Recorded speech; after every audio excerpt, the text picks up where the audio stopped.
औज़ु बिल्लाहि मिनश्शैतानिर्रजीम बिस्मिल्लाहिर्रहमानिर्रहीम। शुरू अल्लाह के नाम से जो निहायत मेहरबान करीम और रहीम है मेरा रब। सभी सुनने वालों की खिदमत में मेरा सलाम कबूल हो। अस्सलामु अलैकुम वरहमतुल्लाहि वबरकातुहू। आज इस खुशी के माहौल में सभी मेरे आशिक़ रसूल जनाब मोहम्मद मुस्तफ़ा सल्लल्लाहु अलैहि वसल्लम और उनकी उम्मत को बहुत बहुत ईदुल मिलादुन नबी की मुबारकबाद। और मेरे अजीज़ों, अल्लाह ताला ने सरकार दो जहां सल्लल्लाहु अलैहि वसल्लम को इस कायनात में भेज के और पूरी दुनिया में उजाला कर दिया और आप पर ही दीन मुकम्मल हुआ। अल्लाह ताला ने जब आपको दुनिया में भेजा, जाहिर किया, तो अल्लाह ताला ने इस दुनिया को भी सजाया और अल्लाह ने तमाम जुल्मत के अंधेरे छांट कर और नूर का उजाला जनाब मोहम्मद मुस्तफ़ा सल्लल्लाहु अलैहि वसल्लम के नूर से पूरी दुनिया जगमगा गई।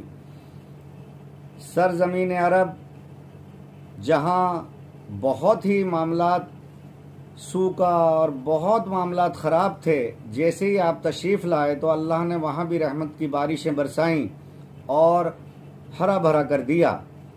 और अल्लाह ताला ने आज भी उन लोगों को उस इज़्ज़त और दौलत से नवाजे कि जो कि एक खुद मिसाल हैं। अल्लाह ताला ने तमाम सरज़मीन अरब के ऊपर ख़ानदान कुरैश से जनाब मोहम्मद मुस्तफ़ा सल्लल्लाहु अलैहि वसल्लम की वालदा हज़रत बीबी आमना और आपके वालिद हज़रत अब्दुल्ला अलैहिस्सलाम को ये अल्लाह ने शर्फ दिया कि हुजूर अकरम सल्लल्लाहु अलैहि वसल्लम के वो वालिद वालदैन दोनों बने। तो जाहिर सी बात है कि अल्लाह ने अपने महबूब के माँ बाप को चुनना था, तो वो अपने बंदों में से कैसे बंदे चुने होंगे ये मुझे कहने की ज़रूरत नहीं है कि अल्लाह ताला बेहतरीन फ़ैसले करने वाला है और वो सबसे बेहतर इंसानों को जानने और पहचानने वाला है। तो मेरे अजीज़ों, मेरी तरफ से सबको बहुत बहुत मुबारकबाद। अल्लाह ताला ने जनाब मोहम्मद मुस्तफ़ा सल्लल्लाहु अलैहि वसल्लम को दुनिया में भेजा तो इस कायनात को सजाया और जब जब आपको बुलाए तो अर्श को भी सजाया। जब जब आपको बुलाए, मेराज में आप गए तो पूरे अर्श को सजा दिया। अब कुछ मेरे अजीज़, मेरे उलमाए दीन, कुछ अब यहाँ तक उन्हें एतराज़ काफ़ी दिन से चल रहा है कि भाई ये मिलाद उन्हें नहीं, इस लोगों को नहीं मनानी चाहिए। शिर्क और बिद्दत 1 मिनट में कह देते हैं भाई। ईदुल मिलादुन नबी को शिर्क और बिद्दत बता देते हैं। मेरी बात समझ में नहीं आती कि अगर ये मजबूर ना होते, भाई अल्लाह ताला ने तो खुद जोड़ के रखा साथ में। अगर तुम लाख ला इलाहा इल्लल्लाह करते रहो, मोहम्मद रसूलुल्लाह सल्लल्लाहु अलैहि वसल्लम नहीं पढ़ोगे तो ना तो ईमान में दाखिला हो रहा, ना तुम ईमान वाले हो रहे, ना तुम मुसलमान हो रहे। तो ये तो अल्लाह ताला ने जोड़ रखा। दूसरा, अजान आप नहीं दे सकते। सरकार दो जहां सल्लल्लाहु अलैहि वसल्लम पर और उनकी आल औलाद पर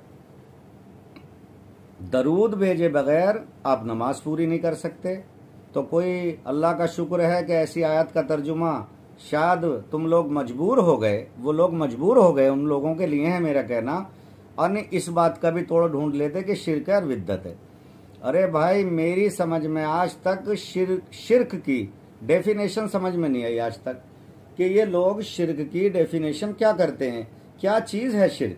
जहाँ तक मैं जानता हूँ मेरे अजीज़ों, अल्लाह के सिवा किसी गैर के आगे झुकना, सजदा करना हराम। सिवाय अल्लाह की ज़ात के अलावा किसी के आगे हम सजदा नहीं कर सकते। अल्लाह की इबादत के अलावा किसी रब की इबादत नहीं कर सकते, किसी खुदा की इबादत नहीं कर सकते। हम एक ही वक्त में 2 खुदाओं की इबादत नहीं कर सकते। ये शिर्क है भाई कि एक अल्लाह ये और एक अल्लाह ये मेरा, तो हो गया शिर्क। लेकिन अल्लाह मुझे माफ़ करे, अल्लाह माफ़ करे, जो अल्लाह ताला सबसे ताकतवर, सबसे ज़्यादा क़ुव्वत वाला, सबसे ज़्यादा शान वाला, उसका कोई सानी नहीं है और ना होगा। उसमें अल्लाह माफ़ करे, जैसे कि मिसाल देते हैं कि भाई दूध में पानी मिला दिया, शिर्क कर दिया। ये चीनी में दूसरी चीज डाल दी, शिरक कर दिया। दाल में यार कंकड़ मिला दिए, शिरक कर दिया। इन्होंने शिरक, लफ्ज शिरक का तमाशा बना के रख दिया। हर चीज में शिरक, हर चीज में शिरक। अरे भाई, अल्लाह की इबादत के सिवा किसी की इबादत हराम, अल्लाह के सजदा आगे करने के अलावा किसी को सजदा हराम। ये क्या तुमने शिरक शिरक, हर चीज में शिरक। अब बात बहुत सारी है मेरे अजीजों। जैसे ये कहेंगे कि भाई दुनिया में ये जो मामला, एक दूसरे से हम मदद मांग लेते हैं, बेटा माँ से मदद मांगता, शौहर बीवी से मदद मांगता, बेटा बाप से मदद मांगता, बाप एक वक्त आता बेटे से मदद मांगता। और ये अल्लाह ने निज़ाम जो है ना, कुदरत, जो निज़ाम कुदरत है, ये एक दूसरे से मदद मांगकर एक दूसरे की मदद करने का अल्लाह ने हुक्म सुनाया कि एक दूसरे की मदद करते रहो। भाई जितनी भी खैरात है, ज़कात है, अल्लाह ने जो हम पे पाबंदियाँ भी लगाई हैं, क्या है? मदद ही है। और जनाब मोहम्मद मुस्तफ़ा सल्लल्लाहु अलैहि वसल्लम के उस दौर में, आज से 1450 साल पहले, क्या आपने इरशाद नहीं फरमाया, जितने भी सहाबा इकराम अंसारों में से थे, कि भाई और ये जो तुम्हारे दूसरे भाई हैं, आप इनकी मदद करें और हर तरीके से इनकी मदद करें। अगर मदद करना या मदद को पुकारना शिरक होता तो सरकार क्या इस बात का हुक्म देते कि अपने भाइयों की मदद करो? भाई ठीक है, अगर हम इबादत के हालत में हैं, अल्लाह के आगे नमाज की हालत में हैं, तो वो तो जाहिर सी बात है। आज के दौर में कौन ऐसा बेवकूफ़ होगा कि अल्लाह को छोड़कर वो किसी और से मांग रहा हो कि तुम ये मुझे दे दो? सारी दुआएं अल्लाह ताला के रूबरू होकर इंसान मांगता है और मांगनी चाहिए भी। लेकिन अब कहीं मामला मौलाए कायनात का आगा कि या अली मदद कहना शिरक है। इनसे कोई पूछे कि अगर इस लफ्ज़ पे आओगे या अली मदद, तो अली नाम तो अल्लाह का भी है भाई, तो भी यहाँ फंस जाओगे तुम। कौन सी हदीस लाओगे निकाल के?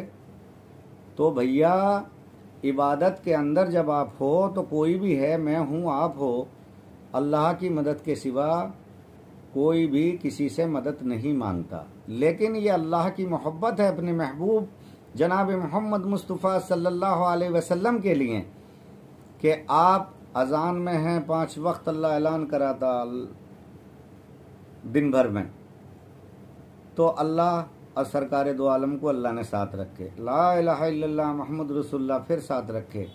नमाज जहाँ किसी का गैर का ख्याल भी, जाहिर शरीयत के हिसाब से तो आने पे नमाज भी नहीं होने की है, लेकिन मुझे वो दुनिया में बंदा आके मेरे सामने दिखा दे कि वो दरूद पाक पढ़ रहा हो और जनाब मोहम्मद मुस्तफ़ा सल्लल्लाहु अलैहि वसल्लम का उसे ख्याल ना आए। अब शरीयत के हिसाब से अगर दूसरी तरफ ख्याल गया तो नमाज नहीं होनी, और मैं कहूँगा ख्याल नहीं आया तो नमाज नहीं होनी। अगर जनाब मोहम्मद मुस्तफ़ा सल्लल्लाहु अलैहि वसल्लम पर दरूद भेज रहे हो और ख्याल ना आया तो तुम्हारी नमाज नहीं होने की, मेरी नमाज। तो भैया ये अल्लाह का और अल्लाह के महबूब का मामला है मेरे अजीज़ों। हाँ, उन कुछ लोगों को मैं नसीहतें करना चाहूँगा कि बच्चों के हाथ में झंडे और उन पर कुछ अल्फाज या कुछ नाम या कुछ चीज़ें ऐसी छाप देते हैं कि जिनमें बाद में बेदबी होती है।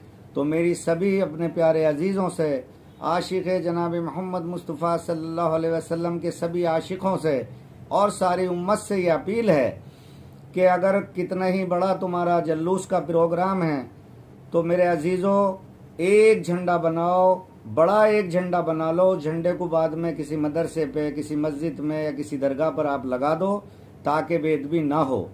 और मैं तो ये कहना चाहूँगा, खूब लंगर लुटाओ, सरकार दो जहां सल्लल्लाहु अलैहि वसल्लम पर कसरत से दरूद पढ़ो, सलातो सलाम पढ़ो, और जितना उनके नाम पर लुटा सकते हो, सदका कर सकते हो करो। और शोर शराबा और उल्टी सीधी बातों से बचने की ज़रूरत है। मेरे अजीज़ों, जो मुझ खाकसार से रब्ता करना चाहे तो मेरा फ़ोन नंबर है 9871979621 9871979621। तो अजीज़ों, दरूद सलाम कसरत से इस्तग़फ़ार और दरूद सलाम, दरूद सलाम, दरूद सलाम। अल्लाह ताला ऐसे ही इनामों से नवाजेगा जो उसके प्यारे महबूब पर दरूद सलाम की। मैं तो कहता हूँ कि अल्लाह तो रहमतों की बारिश है बरसा रहा, तुम दरूदों की बारिश कर दो। अस्सलाम वालेकुम व रहमतुल्लाहि व बरकातुहू।